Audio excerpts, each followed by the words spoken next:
E vou te contar algumas coisinhas, alguns segredos que eu nunca falei pra ninguém publicamente. Um deles deve ter meia dúzia de gente que sabe, o outro eu acho que ninguém sabe. Eu escondi até de mim mesma por muito tempo, porque foi uma coisa que eu fiz e hoje eu fico pensando que eu poderia não estar nem aqui para contar a vocês essa história e estar fazendo esse trabalho aqui de ajudar as pessoas a reconquistarem sua vida, a se reencontrarem, a ressignificarem seus valores, a ressignificarem essa perda, transformar essa perda em ação. Como muitos, eu não vou nem dizer que como eu fiz, porque muitas pessoas fazem isso, inúmeras pessoas fazem isso. Ressignificam suas vidas depois que perdem alguém muito querido, seja para a depressão e o sul. Lembrem que o sul é aquela palavra que a gente não pode falar aqui no mundo virtual, só no nosso mundo offline a gente pode e deve falar muito sobre isso, para desmistificar e acolher as pessoas que estão em sofrimento, como eu já estive um dia também com depressão, porque perdi um namorado quando eu tinha 25 anos que tirou a vida aos 27 anos, uma semana antes de fazer 28 anos. Se você não assistiu a Masterclass ainda, também está em tempo. Assiste lá, que está maravilhosa. Eu conto toda essa história em detalhes, que eu não vou falar aqui hoje. Eu vou falar outras coisas, duas coisas em especial, que eu mantive guardadas de mim mesma, na minha memória.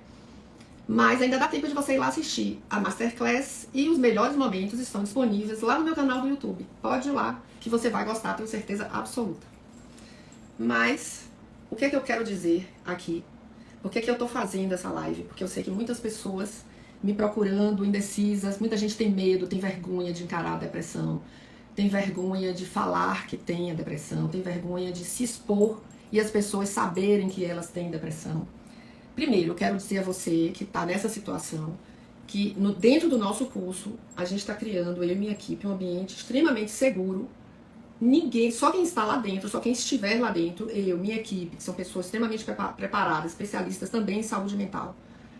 E fora os bônus que eu falei que eu ia trazer, de uma capitã, não tenente, eu falei até errado recentemente, uma capitã do Corpo de Bombeiros de Brasília, que lida com isso diariamente, com chamados, pedidos de socorro, tanto da própria pessoa que cogita tirar a vida, quanto dos familiares que querem ajudar essa pessoa a não fazer isso. E vocês observem bem que ninguém quer tirar a vida. Porque senão ela não ligaria para ninguém pedindo socorro, ela simplesmente tiraria a vida. Se ela liga para o Corpo de Bombeiros pedindo ajuda e comunicando que pretende fazer isso, é porque ela não quer fazer isso. Ela está gritando por socorro, como meu namorado fez durante 4 horas. Eu não entendi, eu não conhecia na época esse problema, essa doença, como eu conheço hoje, 34 anos depois, estudando e fazendo parte de órgãos internacionais e aqui do Brasil, de prevenção do Sul. Ele passou 4 horas me pedindo para não sair de casa, ou seja, ele passou 4 horas me pedindo ajuda, em outras palavras, para não deixar ele sozinho. E essas pessoas que ligam, que eu converso com essa capitã que lida com isso e ligam para o Corpo de Bombeiro pedindo ajuda, é porque elas querem ser salvas, elas não querem chegar ao extremo de tirarem suas vidas. Ninguém quer fazer isso, mas em alguns momentos da vida da gente, momentos muito difíceis que a gente vive, a gente às vezes pensa que a melhor solução que a gente tem é desaparecer, é sumir. É não estar mais aqui, é não passar por essa dor, é não sentir o que a gente está sentindo.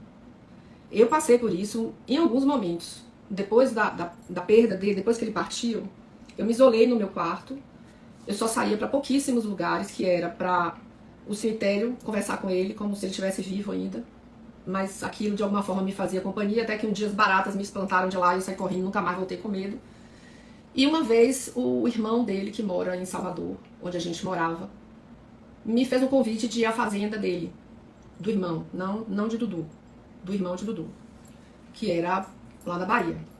Eu aceitei o convite, achando que aquilo, a gente sempre acha, né, que tudo que a gente vai fazer, que tem alguma relação com aquela pessoa que a gente perdeu, aquilo vai te fazer bem, porque aquilo vai te manter, entre aspas, né, você pensa isso, você acha que isso vai acontecer, que aquilo vai te manter perto da pessoa. Mas hoje eu sei que isso é um equívoco. Isso aí só faz lhe causar sofrimento, dor, as recordações doem demais, as lembranças doem demais. E você acaba perdendo até um pouco o senso da realidade e fazendo besteira, ou fazendo o que você não quer, ou se machucando, ou se entristecendo mais do que você já estava triste e quietinha no seu canto, no seu quarto, como era o meu caso que eu estava, né? Então, eu aceitei esse convite, eu fui à fazenda com ele.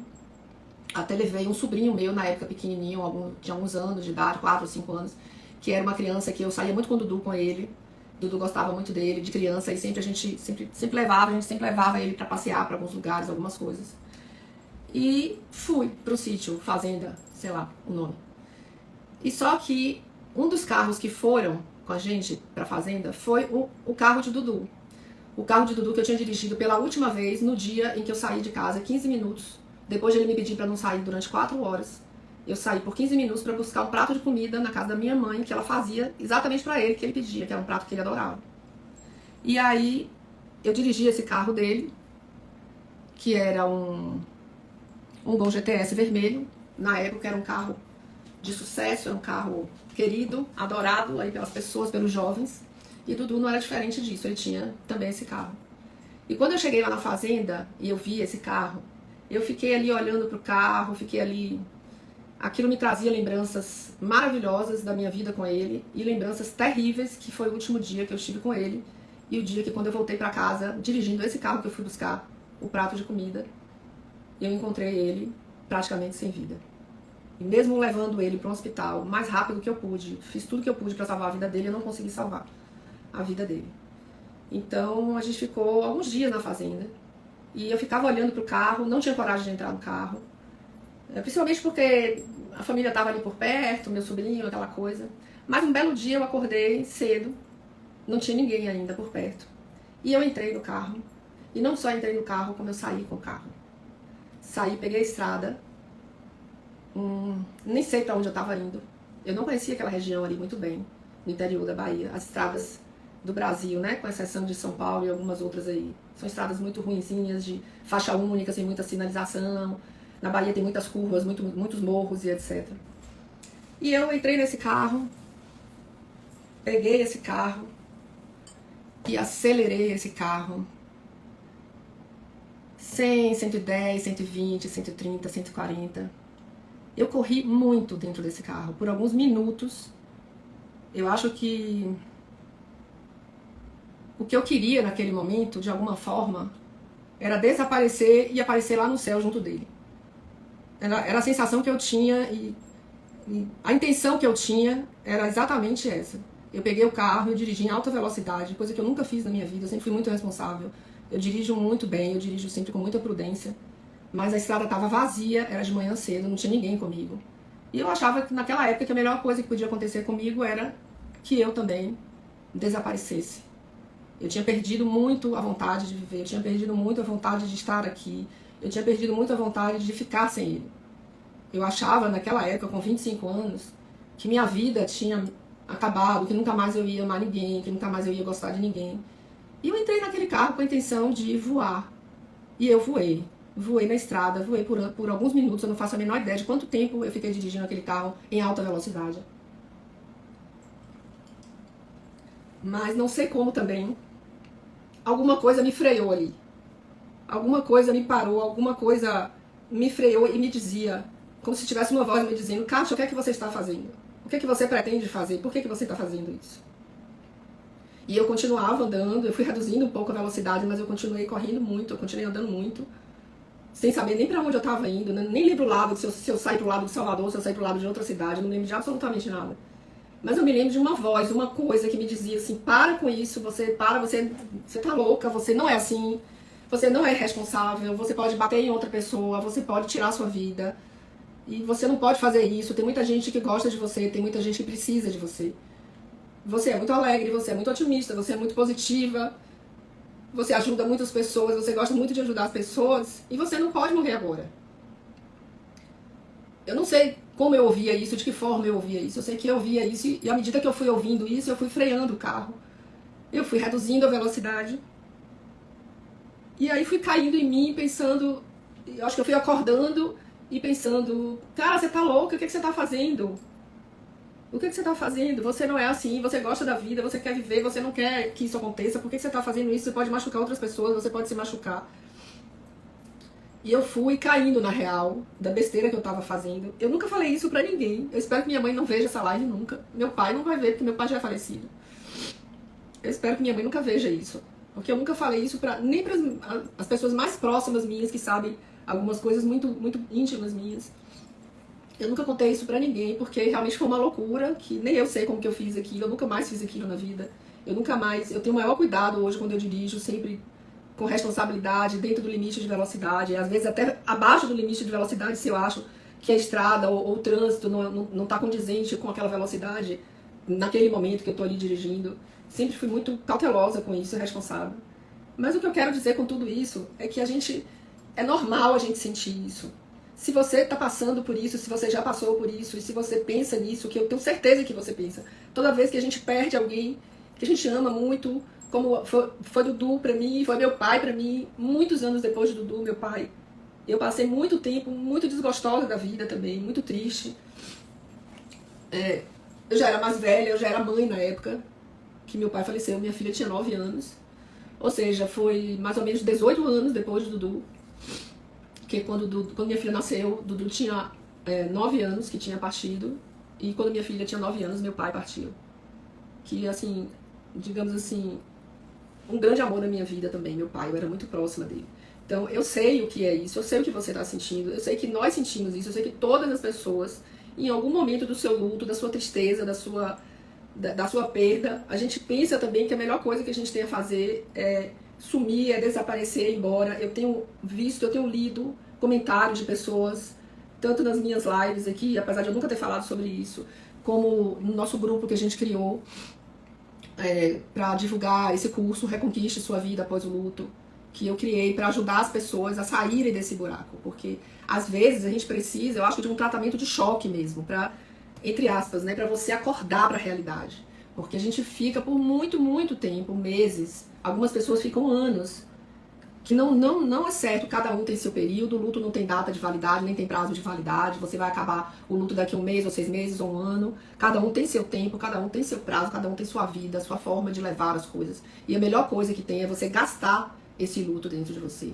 mas a melhor coisa que tem, ou a segunda melhor coisa que tem, além de você gastar esse luto, é você tentar fazer o melhor possível, o mais rápido possível, para você gastar esse luto o mais rápido possível e você voltar para a vida. Porque a vida te espera, as pessoas te esperam. Se você acha que você não tem nada para fazer mais na vida, questione o que a vida esperaria de você. Ou o que a vida estava esperando que você fizesse. Será que você não tem nada para fazer para alguém? Será que não tem ninguém ao seu lado que você possa ajudar? Será que não tem ninguém ao seu lado que precise de você?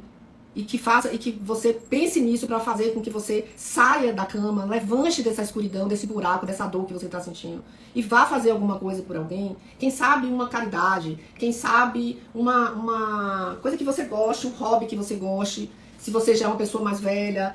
E que eu li recentemente falando de algumas das pessoas que me seguem, que perdeu o marido, já é uma pessoa mais velha, talvez já esteja aposentada. Pense numa coisa que você pode fazer, num hobby que você pode fazer. Artesanato, costura, pintura, e cuidar de crianças no orfanato, ou cuidar de idosos ou pessoas doentes no asilo, no abrigo de pessoas que vão abrir o maior sorriso. Eu já fiz isso uma vez. Minha mãe me levou mais ou menos nessa época, um pouco depois que eu me recuperei. Eu ia não sei como é que chama hoje, abrigo, asilo de idosos, só para ler livros para eles. Eu adoro ler. E vocês não têm noção da felicidade que essas pessoas ficam quando você simplesmente abre um livro para ler e conta uma história para eles. É como se você estivesse contando uma história para uma criança. É como se fosse uma criança ouvindo aquela história sua ali. De vez em quando eu tenho que botar o óculos aqui para poder eu enxergar se tem alguma coisa aqui escrita, se alguém está falando alguma coisa. Porque senão eu não enxergo nada sem óculos. Mas eu queria contar isso para vocês, para despertar quem precisa desse susto, digamos assim. Porque quando eu comecei a frear o carro, eu fiquei tão assustada, eu me tremia tanto dentro do carro, eu quase parei o carro no acostamento e fiquei pensando o que eu estava fazendo, por que eu tinha feito aquilo, eu dizia para mim mesmo, o que você está fazendo, tá louca? O que você está pensando que você vai fazer? Você já pensou em seus pais? Você já pensou em tanta gente que gosta de você? Tanta coisa que você pode fazer na vida para ajudar as pessoas? Eu como advogada, na época, eu pensava, né? Quanta coisa que eu podia fazer, quantas pessoas eu podia ajudar. E como que eu tava fazendo aquela loucura ali, pensando em quase tirar minha vida naquela loucura. Eu não fiz, eu freiei. Eu fiz a volta na estrada, voltei. Sem saber nem se eu ia acertar a entrada da fazenda ou como que eu ia voltar pra fazenda. O fato é que eu me perdi daqui, me perdi dali, mas eu consegui voltar pra fazenda. Quando eu cheguei lá, eu encontrei o irmão dele, muito assustado, porque não viu o carro lá e não me viu lá. Ele estava muito assustado, muito apreensivo. Mas eu tranquilizei ele, né? Eu nunca, como eu disse aqui, eu nunca falei isso pra ninguém. Nunca, pra ninguém. Nem as minhas melhores amigas, mais íntimas, mais próximas, eu nunca falei isso pra ninguém.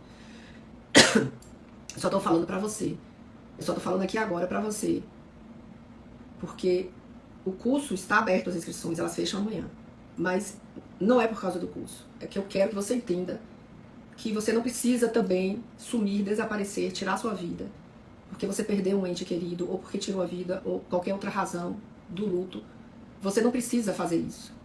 Com certeza tem muita gente que precisa de você. Com certeza tem muita coisa que você pode fazer. Se eu tivesse feito essa loucura que eu cogitei fazer lá na época, com 25 anos de idade, eu não estaria aqui ajudando tantas pessoas que eu sei que eu ajudo, que mandam mensagens pra mim agradecendo, dizendo que eu sou um anjo, que eu sou maravilhosa, que Deus me abençoe infinitamente, que eu falo coisas muito positivas, que eu ajudo muito essas pessoas. Eu não estaria fazendo isso, eu não estaria escrevendo meu segundo livro, eu não estaria palestrando sobre isso, para ajudar pessoas a enxergarem que elas não precisam tirar a vida por causa de uma doença, que a depressão é uma doença, e você pode buscar um tratamento, você pode pedir ajuda, você pode observar as pessoas ao seu redor e perceber se alguém precisa da sua ajuda, e levar essa pessoa, ou você mesma, ou pedir ajuda para alguém, se é você que está com depressão, como eu estive naquela época. Que leve você para fazer um tratamento, que leve você para fazer alguma coisa, para um lugar que você goste. Se você gosta de viajar, se você gosta de... o que quer que seja, gente. Tem uma infinidade de coisas que a gente pode fazer que a gente gosta. E eu tenho certeza que você gosta de muitas coisas também. E que você tem consciência de que você pode ajudar muitas pessoas também. Com o seu trabalho, com a sua palavra, com o seu abraço, com o seu afeto, com a sua ajuda. Eu tenho certeza que sim. Eu voltei para a fazenda, eu voltei para casa, eu continuei triste e perdida dentro de casa, sem sair, sem querer ver ninguém, sem voltar para minha outra faculdade, porque eu já era advogada na época, sem voltar para o trabalho, eu já trabalhava no escritório de advocacia na época. Continuei mais um tempo na minha tristeza lá, sem querer fazer nada, achando que a vida não tinha mais graça, mas começando a me conscientizar de que eu não queria tirar minha vida, que isso começou a se dissipar da minha cabeça.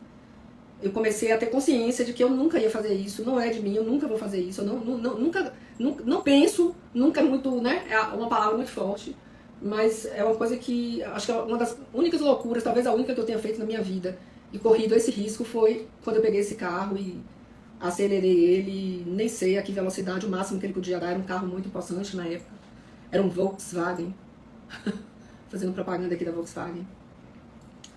Mas eu continuei muito tempo ainda, deitada na minha cama, chorando, triste, no escuro, sem vontade de fazer nada. Até que um dia,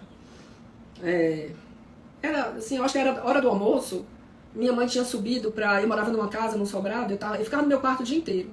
Recebia pouquíssimas pessoas. Meu pai sempre queria ficar lá comigo, mas eu não deixava muito ele ficar comigo, porque ele ficava inconformado de me ver naquele estado. E ficava o tempo todo, você tem que sair daqui, você tem que voltar para a faculdade, você tem que voltar para o trabalho, você tem que voltar a sorrir, você tem que voltar para as suas festas, para a sua vida, para a sua alegria, para não sei o quê. E eu não tinha consciência daquilo na época, não adiantava ele me dizer aquilo. Então eu ficava pedindo para ele sair do meu quarto, não ficar lá me dizendo aquilo, porque eu não queria ouvir. Mas aí um dia, minha mãe subiu para me chamar para almoçar, e coincidentemente o telefone tocou lá de casa, e alguém falou que era para mim. Eu atendi no meu quarto, e era um grande amigo meu, uma pessoa muito querida, que eu gostava demais da conta, assim. E que eu ficava pensando, assim, na hora que eu atendi até meio com raiva, porque eu sou rebelde. E eu tinha ficado, assim, meio com raiva, aborrecida com ele, porque já tinha, sei lá, uns 4 meses que Dudu tinha partido, e ele não tinha me ligado ainda. E eu, de vez em quando eu pensava nele e falava, cara, fulano não me ligou. Mas eu sabia que ele viajava muito, que ele trabalhava muito, ele era bem mais velho do que eu, por causa disso eu brincava, eu chamava ele de tio. Ele ficava puto e fazia tio que ele pariu. E eu dava risada, ele também dava risada, mas eu continuava chamando ele de tio. Vou dar um nome fictício pra ele, tio Chico. Tio Chico. Quando eu atendi o telefone era tio Chico. E ele falou pra mim assim, eu estou em São Paulo, estou esperando você 8 horas da noite no aeroporto de Congonhas. Eu falei, pode ficar esperando porque eu não vou. E ele falou assim, você vem sim. Eu já mandei minha secretária tirar a passagem. Você vai chegar no aeroporto, lá na agência tal de turismo, vai dar seu nome, sua passagem já tá lá. Seu voo é às 6 da tarde, 18 horas. Às 20 horas eu tô em Guarulhos esperando você. Em Guarulhos não, em Congonhas. Eu falei, pode ficar esperando porque eu não vou. E minha mãe tava no quarto comigo, porque ela tinha subido pra me chamar pra almoçar. E ele falou, você vem sim, você vem. Você não vai me deixar esperando no aeroporto. Você não vai fazer isso comigo. Eu falei, eu vou sim, porque eu não quero ir pra lugar nenhum. Ele falou, mas pra aqui você vai vir, porque eu estou mandando você vir, ele falou pra mim. E eu falei, quem é você pra mandar em mim? Ele falou, eu sou seu tio. Me respeite, eu sou seu tio, eu sou mais velho que você, eu tenho que ir. Na hora eu ri, né? Eu falei, você não é meu tio coisa nenhuma. Ele falou assim, eu sou seu tio, você me chama de tio o tempo todo. Eu sou mais velho do que você, eu estou mandando, você vai arrumar uma sacolinha, uma mochilinha. E você vai pro aeroporto, almoça, vai pro aeroporto agora que eu estou lhe esperando. E eu fiquei dizendo que eu não ia, e ele insistindo que eu ia. Que eu tinha que ir, que eu não podia fazer isso comigo, senão ele não ia falar mais comigo e não sei o que e tal. E aí eu comecei a ficar com medo daquilo, né? A sensação que eu tinha é que ele tava me arrancando pelo cabelo, assim. Você vai sair dessa meleca, desse buraco que você tá. Você vai sair dessa meleca dessa cama agora. E vai arrumar uma mala e você vem, porque você vem pra aqui. Eu sei que você gosta daqui. E você vem pra aqui, porque você já chega de chorar, já chega de ficar trancada dentro do quarto. Bora, sua mãe tá aí, ele falou assim pra mim. Eu falei, tá bem aqui do meu lado. Ela falou, passa o telefone pra ela que eu quero falar com ela. Eu passei o telefone pra ela e ela ficou lá, telefone com fio, tá, gente? 1991, isso aí. E ela só falava assim, tá certo, pode deixar, tá, pode deixar que eu vou fazer, pode deixar que eu levo ela, pode deixar. E eu ali, ó, eu não vou pra lugar nenhum, eu não vou. E ela, tá, pode deixar, desligou o telefone, desligou o telefone, ela levantou, pegou uma malinha, um troço lá no quarto dela, voltou, pegou umas roupas minhas, foi botando dentro da mala.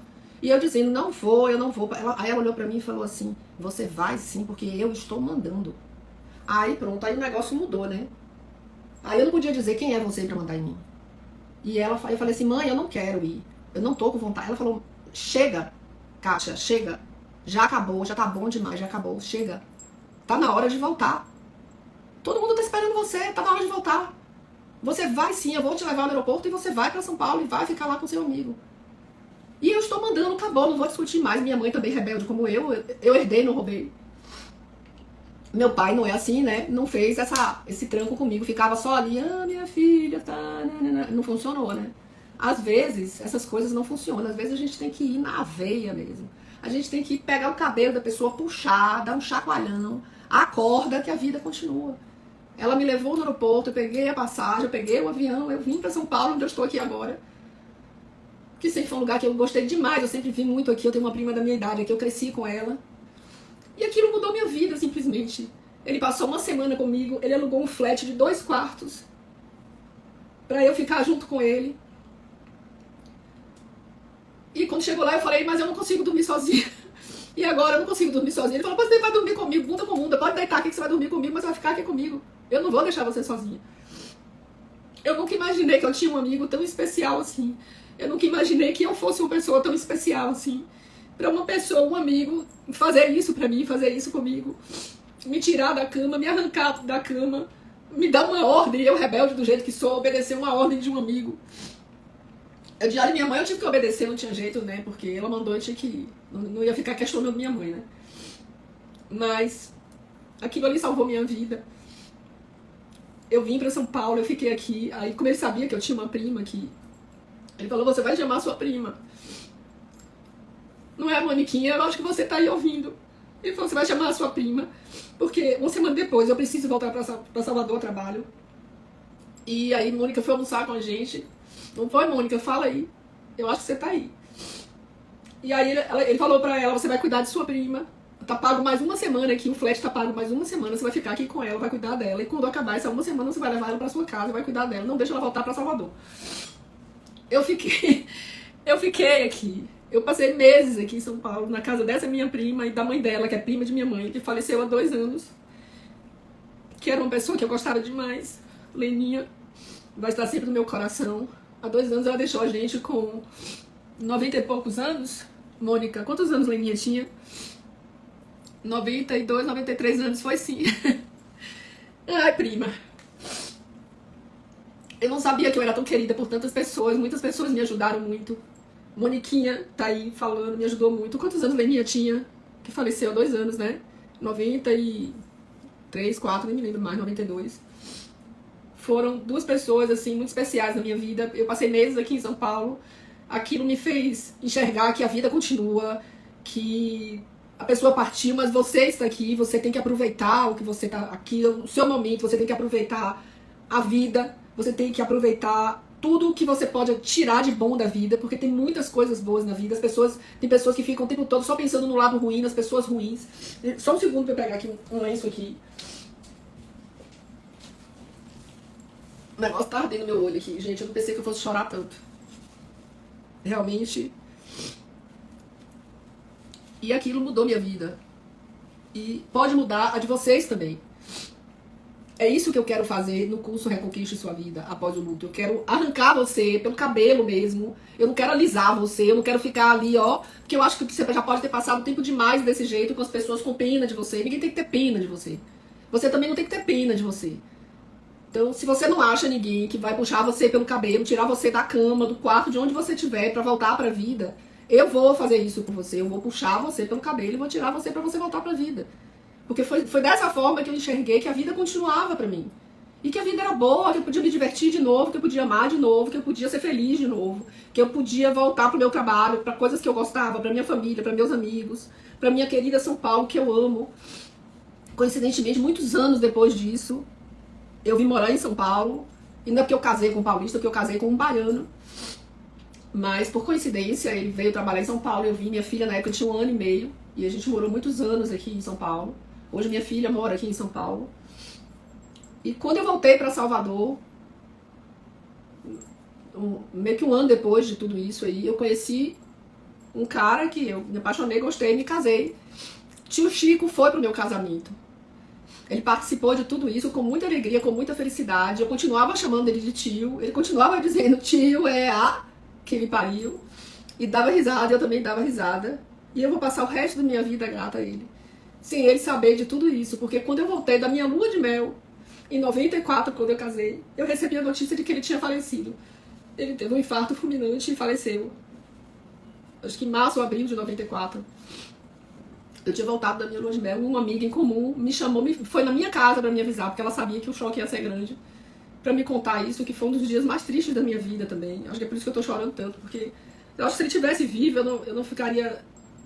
Eu seria feliz de ter ele até hoje do meu lado, porque às vezes eu fico pensando em alguns momentos ruins que eu já passei na minha vida, eu sempre penso nele, ai, como eu queria que o tio Chico estivesse aqui do meu lado de novo. Mas a vida é assim, gente. Você não precisa passar o resto da sua vida parado. Dê um tempo pra você, gaste o seu luto. Fique um tempo sozinha, sozinho. Mas bote um prazo nisso. Em algum momento você tem que cair na real e pensar e lembrar que você precisa voltar pra vida. Que você precisa voltar pra você, pra seus amigos, seus familiares, seus filhos ou seus pais, o seu trabalho, ou as coisas que você gosta de fazer, de lazer. O que é que você gosta de fazer? Você gosta de viajar? Faz uma viagem. Você gosta de pintar? Compra uma tela, tinta, vai pintar. Você gosta de costurar? Vai costurar. Sempre tem alguma coisa que a gente pode fazer na vida que a gente gosta. Vai ajudar uma pessoa, vai no GRAAC, o grupo de apoio às crianças com câncer, vai no orfanato, brincar com as crianças, se você gosta de criança, vai ler um livro com um idoso, se você curte ler, se você curte fazer essas coisas. Todas essas coisas são muito gratificantes pra gente. Fazem a gente entender que a gente tá vivo, que a gente tem que continuar e que tem muita gente que precisa da gente. Então, quero lembrar pra vocês aqui mais uma vez que toda essa história aqui foi pra vocês entenderem que vocês não podem parar, que a vida não para. Como já dizia Cazuza, né? O tempo não para, a vida não para, a vida continua. Aproveite enquanto você está aqui. Porque a única certeza que a gente tem, a gente ouve desde criança isso, é que um dia tudo isso vai acabar, que nós vamos acabar. Então, enquanto você está aqui, aproveite enquanto você está aqui. Faça tudo que você puder, que você goste e que você possa fazer por alguém. Que eu acho que é mais gratificante ainda você fazer pelos outros do que por você. Como já dizia, acho que Gandhi que falou isso, Mahatma Gandhi, acho que foi ele que falou, se você não vive para servir, você não serve para viver. E de fato, você ajudar as pessoas, você fazer as coisas pelas pessoas, como eu estou fazendo, como milhões de pessoas aí fazem para ajudar outras pessoas, para fazer elas enxergarem a vida, para elas saírem do buraco, da escuridão, da tristeza. Faça isso por você e faça isso por alguém também. Reconquiste sua vida após o luto. As inscrições estão abertas, só aproveite. Clique no link da bio, se inscreva. Se você não assistiu ao Masterclass, meu canal do YouTube tá lá, Kátia Falcão, pode procurar que você vai ver meus vídeos, vai ver a Masterclass, vai ver os melhores momentos, que é um vídeo mais curto do que o da Masterclass, que é um vídeo mais completo. Então, aproveite e volte pra vida. Se você não tem coragem de voltar sozinha, pode deixar que eu vou aí puxar seu cabelo, arrancar você da cama, como o tio Chico fez comigo, e fazer você ver a vida de novo, enxergar a vida de novo e voltar pra sua vida de novo. Boa noite, gente. Um beijo. Um beijo, Renata.